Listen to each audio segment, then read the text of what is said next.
परिचय। राहुल के पास फिरकी है। वह फिरकी को हाथ में लेकर दौड़ना शुरू करता है। देखो, उसके हाथ की फिरकी घूम रही है। यह कैसे घूमती है? देखो, लड़का पतंग उड़ा रहा है। पतंग बहुत ऊंचाई पर उड़ रही है। यह कैसे उड़ती है? फिरकी वायु के प्रवाह के कारण उड़ती है और इसी तरह पतंग भी उड़ती है।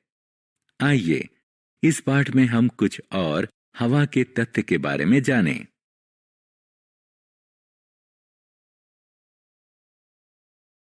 उद्देश्य।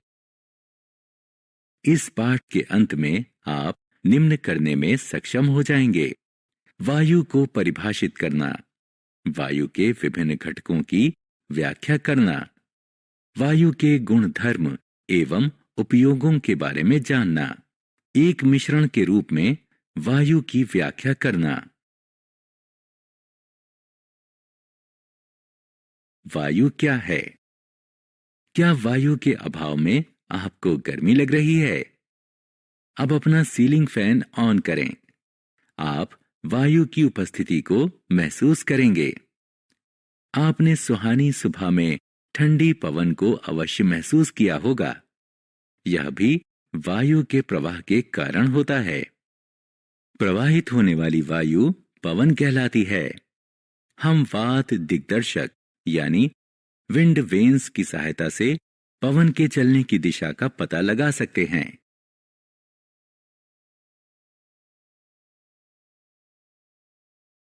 वायु के गुण धर्म। वायु रंगहीन होती है और हम इसके भीतर से प्रत्येक चीज को देख सकते हैं।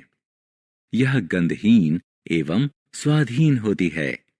यह स्थान घेरती है। यह समझने के लिए एक कांच का बाउल लें और इसे सीधे पानी में डुबाएं। देखें, बाउल में पानी प्रवेश ना करे। अब बाउल को धीरे धीरे घुमाएं। देखिए, बाउल से वायु के बुलबुले निकल रहे हैं। धीरे धीरे पानी बाउल में प्रवेश कर रहा है। तो आप देख सकते हैं कि बाउल खाली नहीं था। जो वायु बाउल में थी वह बाहर निकल रही है। इससे पता चलता है कि वायु स्थान घेरती है। एक एयर पिलो यानी एक प्रकार का तकिया जिसमें वायु भरी जाती है। इसमें वायु भरें। आप क्या देखते हैं? इसका आकार बढ़ रहा है।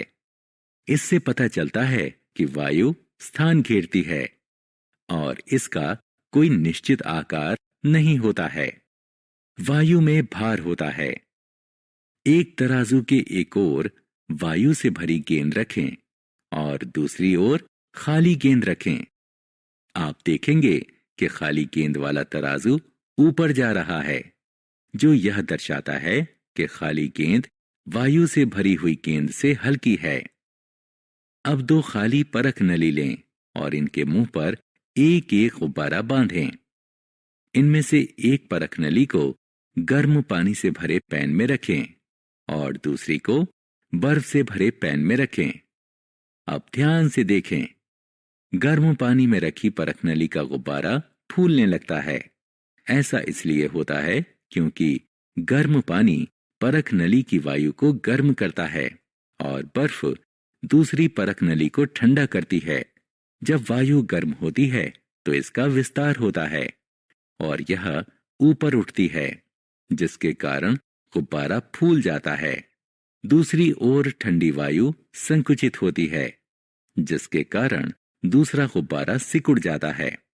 इससे पता चलता है कि वायु दाब उत्पन्न करती है। एक पिस्टन लगा हुआ सिलेंडर लें। पिस्टन को भीतर की ओर दबाएं। आप सिलेंडर के भीतर दबाव बना सकते हैं। इससे पता चलता है कि वायु संकुचित यानी दबाई जा सकती है।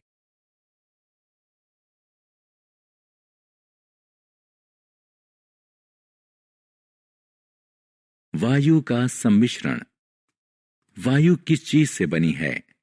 वायु नाइट्रोजन, ऑक्सीजन, कार्बन डाइऑक्साइड और अन्य दुर्लभ गैसों से बनी है।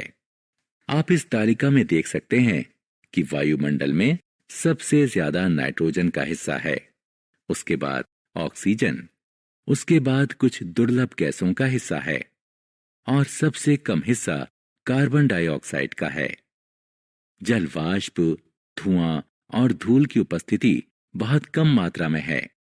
तो इस तरह आप देख सकते हैं कि वायु विभिन्न गैसों का मिश्रण है।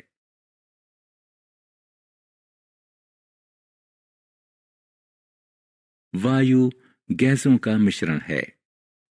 जब आप फ्रिज से पानी की बोतल निकालते हैं तो बोतल की बाहरी सतह पर पानी की कुछ बूंदें दिखाई देती हैं। ये पानी की बूंदें कहां से आती हैं? क्या बोतल से पानी का रिसाव हो रहा है? नहीं, ऐसा नहीं है।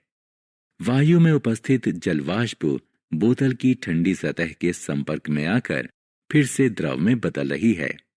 इससे वायु में जल वाष्प की उपस्थिति का पता चलता है। अब एक परख नली में चूने का पानी लें। इस विलयन में सिरिंज के माध्यम से कुछ वायु प्रवाहित करें। आप देख सकते हैं कि चूने का पानी दूधिया हो जाता है। यह वायु में कार्बन डाइऑक्साइड की उपस्थिति का संकेतक है। अंधेरे वाले स्थान पर टहलते समय अपनी टॉर्च जलाएं। आप देखेंगे कि टॉर्च की रोशनी में कुछ कण चमक रहे हैं। ये वायु में उपस्थित धूल के कण हैं। ये सभी क्रियाकलाप हमें इस निष्कर्ष पर पहुंचाते हैं कि वायु गैसों और धूल के कणों का मिश्रण है।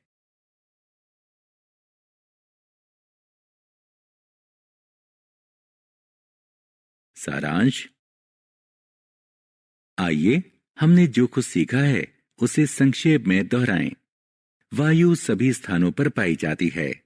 वायु अदृश्य, रंगहीन, गंधहीन और स्वादहीन है। हम वायु को अनुभव कर सकते हैं। वायु स्थान घेरती है, लेकिन इसका कोई निश्चित आकार नहीं होता है। वायु में भार होता है, इसे दबाया जा सकता है और यह दाब उत्पन्न करती है। वायु नाइट्रोजन, ऑक्सीजन, कार्बन डाइऑक्साइड, जल वाष्प और कुछ अन्य गैसों का मिश्रण होती है। वायु में धुएं और धूल के कण भी उपस्थित होते हैं। ऑक्सीजन जलाने में सहायक होती है और यह समस्त जीवों के लिए आवश्यक होती है।